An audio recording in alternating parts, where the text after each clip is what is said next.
तो एक्सरसाइज 4.6 का 15वां क्वेश्चन देखिए आप लोग। 15वां क्वेश्चन में ये कह रहे हैं 4.6 का 15वां, यदि a equal to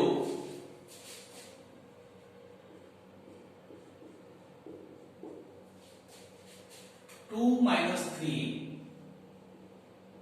5 3 2 minus 4 3 2 minus 4 1 1 minus 2 ये दे रहा है। ठीक है, कह रहे हैं कि इससे ए इनवर्स ज्ञात कीजिए। फिर ए इनवर्स का प्रयोग करके नीचे समीकरण निकाय 3 समीकरण दिए उसको हल करिए। तो पहले ए इनवर्स ज्ञात करना है, फिर ए इनवर्स का प्रयोग करके आपको तीनों समीकरण हल करना है। चलिए ए इनवर्स ज्ञात करें। इसके लिए सबसे पहले हम सारणिक निकालते हैं। सारणिक निकालिए, 2 ले लिए, स्तंभ छोड़ दिए, पंक्ति -4 + 4, फिर -3 ले लिए, स्तंभ पंक्ति -6 + 4, फिर 5 स्तंभ छोड़ दिए, पंक्ति 3 - 2, ये हो गया 0, ये हो गया आपका -2 + 3 - 2 + 3 - 2, ये 5 हो जाएगा। तो ये आ जाएगा आपका -1। चूंकि determinant of A is not equal to 0, ठीक है, इसलिए ए व्युत्क्रमणीय है। ए व्युत्क्रमणीय है, अतः ए इनवर्स विद्यमान है। ए इनवर्स एग्जिस्ट करेगा। अब हम आव्यूह ए के अवयवों के सहखंड निकालते हैं, सहखंड ज्ञात करते हैं। चलिए 2 का सहखंड, 2 का सहखंड, 2 जो है a11 के स्थान पर है। स्तंभ छोड़े, पंक्ति -4 + 4, 0 आ जाएगा। फिर -3 का सहखंड, -1 पे पावर, ये a12 के स्थान पर है। स्तंभ छोड़ दिए, पंक्ति छोड़ दिए, -6 + 4, ये -1 होगा, -2 होगा, 2 हो जाएगा। फिर 5 का सहखंड, -1 पे पावर a13 के स्थान पर है। स्तंभ छोड़े, पंक्ति 3 - 2, ये 1 हो जाएगा। फिर 3 का सहखंड, a21 के स्थान पर है। पंक्ति छोड़े, स्तंभ छोड़े, 6 - 5, ये -1 देगा, 1 -1 हो गया। ठीक है, 2 का सहखंड a22 के स्थान पर है। पंक्ति छोड़े, स्तंभ छोड़े, -4 + 5, -5, -4 -5, ये +1 देगा, -9। आइए फिर 2 का हो चुका है, -4 का सहखंड,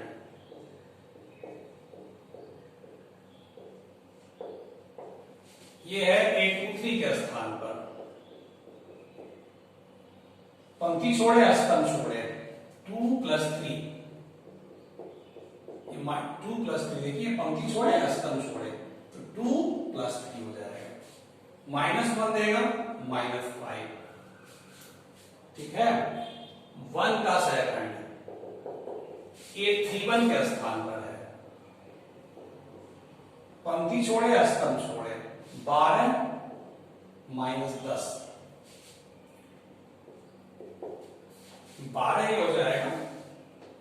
ये देखिए, पंक्ति छोड़े, स्तंभ छोड़े, पंक्ति छोड़े, 12 - 10, 12 - 10 2 हो जाएगा, ये +1 देगा।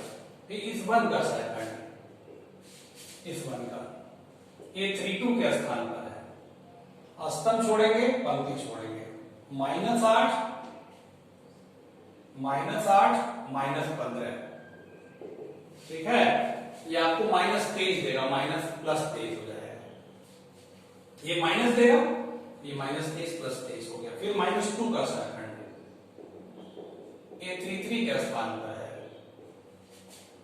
पंक्ति छोड़े स्तंभ छोड़े, 4 + 9, ठीक है, 13 हो गया, 4 + 9, ठीक है।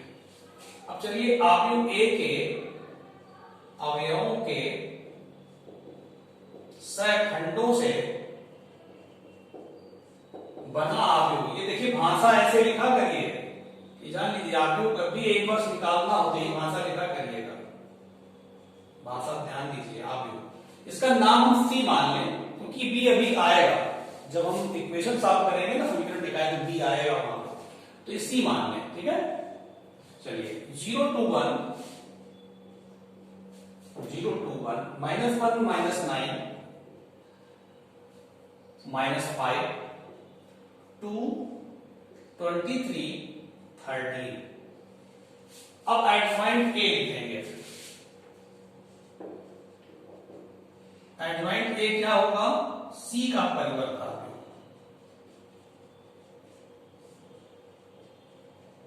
सी का परिवर्तन। सी ये है, इसकी पंक्तियों को स्तंभ में चेंज कर दीजिए। पहली पंक्ति को पहले स्तंभ में, दूसरी पंक्ति को दूसरे स्तंभ में, तीसरी पंक्ति को तीसरे स्तंभ में। ये एडजॉइंट ए हो गया। अब आपको निकालना है ए इनवर्स। तो ए इनवर्स का फार्मूला आपको याद है, adjoint A upon A inverse का फार्मूला क्या होता है? Adjoint A upon determinant of A. Determinant of A आया -1, देखिए यहीं पे है, और एडजॉइंट ए लिखिए 0 -1 2 2 -9 23 1 -5 13। अब -1 है, इसको अंदर कर लीजिए, -1 अंदर करेंगे जब आप, हो जाएगा 0 -2 -1 1 9 5 -2 -23 -13। ये ए इनवर्स आ गया। अब ये कह रहे हैं कि ए इनवर्स का प्रयोग करके समीकरण निकाय एक बनाए हैं, वो उसको सॉल्व करना है, एक्स वाई जेड का मान निकालना है। समीकरण निकाय क्या है उसको मैं लिख रहा हूं, समीकरण निकाय मतलब एक से अधिक समीकरण को निकाय कहते हैं। 2x - 3y धन 5z बराबर 11, 3x + 2y - 4z = -5, x + y - 2z = -3। तो ये समीकरण निकाय को हल करना अवयव विधि से, ठीक है। तो हम लोग पहले क्या करते हैं, समीकरण निकाय को अवयव रूप में लिखते हैं, समीकरण निकाय को अवयव रूप में लिखते हैं। चलिए लिख लिया जाए। सर्वप्रथम समीकरण निकाय को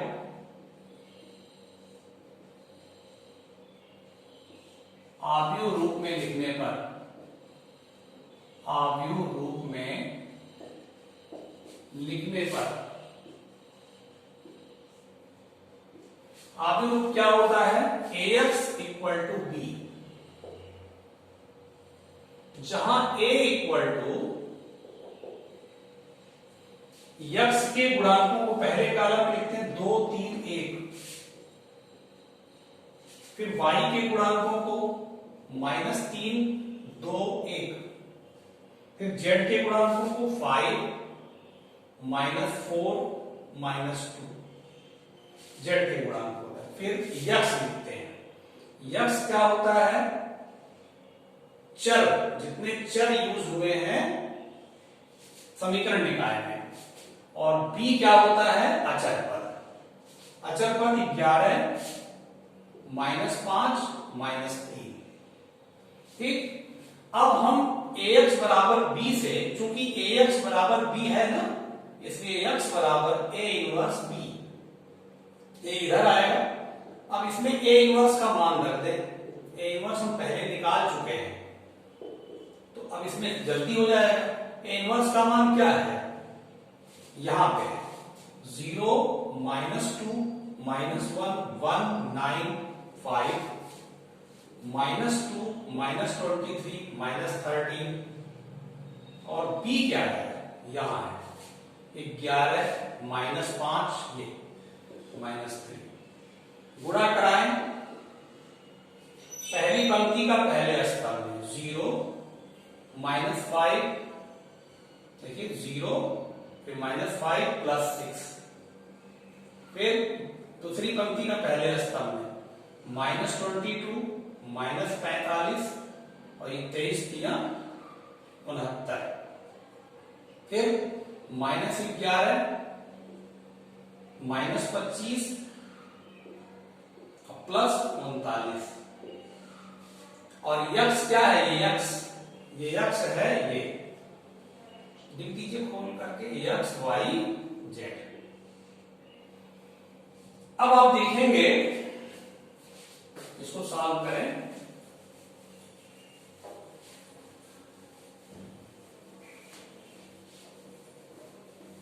बरसात होने से नमी आ जाती है ना, नमी में ठीक से इरेज नहीं होता है, तो एक्स वाई जेड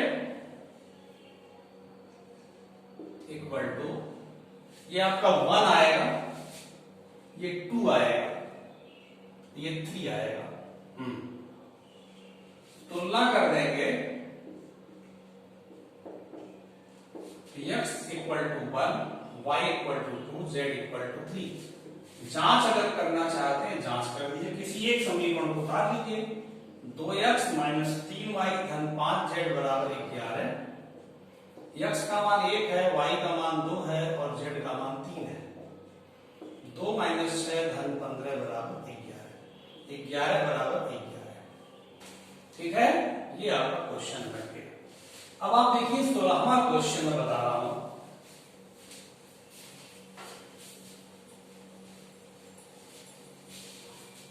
क्वेश्चन में इबारती क्वेश्चन है, इसमें प्याज, गेहूं, चावल, ये तीन जो है दुकान से खरीदा जाता है। अब अलग अलग उसका हिसाब बनाए हैं, कह रहे हैं कि 4 किलो प्याज, 3 किलो गेहूं, 2 किलो चावल, इसका मूल्य 60 रुपया है। फिर 2 किलो प्याज, 4 किलो गेहूं, 6 किलो चावल का मूल्य 90 रुपए है। फिर 6 किलो प्याज, 2 किलो गेहूं, 3 किलो चावल का मूल्य 70 रुपए है। आव्यूह विधि से प्रत्येक का मूल्य प्रति किग्रा ज्ञात कीजिए। तो पहले मान लीजिए, मान लिया जिस क्रम में वो दिए उसी क्रम में मानिएगा। मान लिया प्याज, गेहूं एवं चावल का मूल्य प्रति किग्रा क्रमशः x रुपया, y रुपया एवं z रुपया है। अब इनका शर्त पढ़िए। पहले क्या कह रहे हैं, पहले कह रहे हैं 4 किलो प्याज, तो 1 किलो प्याज का मूल्य x रुपया, तो 4 किलो का 4x। 3 किलो गेहूं, 1 किलो गेहूं का मूल्य y रुपया, तो 3 किलो गेहूं का मूल्य 3y। 2 किलो चावल, 1 किलो चावल का मूल्य z रुपया माने हैं, तो 2 किलो चावल का मूल्य 2z। तीनों मूल्य मिला के 60 रुपया है। ऐसे ही आगे भी ये कह रहे हैं, 2 बार और कह रहे हैं 2 किलो प्याज, तो 2x हो जाएगा मूल्य, 4 किलो गेहूं और फिर 6 किलो चावल, इसका मूल्य कितना है 90 रुपया। फिर 6 किलो प्याज, 6x हो जाएगा, 1 किलो प्याज का मूल्य x रुपया, 6 किलो प्याज का 6x। 2 किलो गेहूं, देखिए गेहूं लिखना भूल गए हैं तो कोई बात नहीं, लिख लीजिएगा, वही है 2 किलो गेहूं 2y, 3 किलो चावल 3z, इसका मूल्य कितना 70 रुपए। 3 समीकरण बन गए, 3 समीकरण तैयार हो गए। अब इन तीनों समीकरणों को आव्यूह विधि से आपको सॉल्व करना है, जो कि आप काफी सवाल लगाए हैं, 3 समीकरणों को आव्यूह विधि से हल किए हैं। इसको आप आव्यूह विधि से इजीली हल कर सकते हैं, ठीक ना, कोई प्रॉब्लम नहीं आएगी। x y z का मान आ जाएगा, जांच कर लीजिएगा। अब मैं आपको विविध प्रश्नावली के क्वेश्चन बताने जा रहा हूं, इसको सॉल्व कर लीजिएगा, ठीक ना। चलिए देखिए, विविध प्रश्नावली बहुत अच्छी प्रश्नावली बनाए हैं ये, इसमें काफी अच्छे अच्छे क्वेश्चन है बोर्ड में पूछने वाले, तो इसको एक एक सवाल आप अच्छे से लगाइएगा और 4.6 का आप एग्जाम्पल भी सब लगा लीजिएगा, ठीक ना। चलिए ठीक है, अब हम बताने चल रहे विभिन्न प्रश्नावली आपको।